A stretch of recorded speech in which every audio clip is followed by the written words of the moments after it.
Storage and item transportation in Minecraft can get a bit messy and convoluted. If you need to transport items a fair distance, you could string together a bunch of hoppers, but that costs a lot of iron and can introduce a bunch of lag to the server. Alternatively, you could use minecarts, but they can be too quick to actually pick things up and drop them off effectively. To make a highly effective train system, you can utilize minecart loaders and unloaders. Here's how you make them. So to start off, we're going to make the unloader. Easy enough, it's your standard unloader hopper into a chest, but you're going to put a powered rail on top so that the minecart breaks when it goes in, so it has a stoppage point to unload. Coming out of that hopper, we're going to have a comparator to detect whether or not items are moving through it, and that will be how we activate and deactivate that powered rail to make sure that that hopper minecart stops on top. So you can see here we got a torch that will power at all times otherwise, but when a signal is going into that comparator, it'll flip off the torch and turn off the powered rail, allowing it to unload. That's the easy one. Now we're going to go into the loader. Over here we're going to put a detector rail followed by a powered rail, and then up one block above it we're going to put another powered rail and then destroy it so that we get that slant. Now we've got our chest above that, so you can somewhat see what's going to happen here. The hopper minecart is going to go under that powered rail and unload that chest.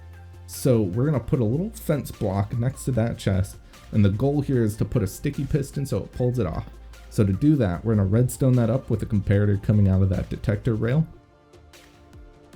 That's going to go into a piece of redstone, which is going to carry that signal into this block, where on top of that we're going to have another torch similar to the system before, and that's going to be holding that piston in the expanded state. And then when that comparator has a signal, like you can see me test here, it will pull that fence back.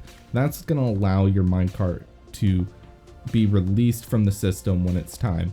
However, we do also want to do a multi-pronged attack on this. Not only do we want it to be released when the minecart's done, we also want it released when the chest is done.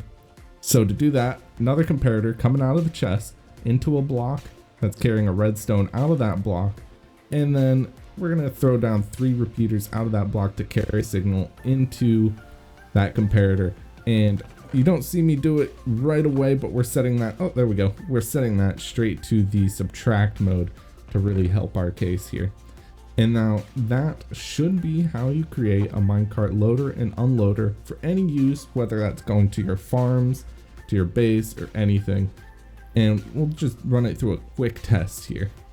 So you see it go back and forth, it gets caught up there, but there's nothing to keep it. And that's how your minecart loader and unloader works. Thank you for watching. If you want to join the discussion, you can do so at umbra.club. That's going to be our Discord. Or if you want to join the server, you can do so on any version of Minecraft. Just join at the IP umbralumina.com.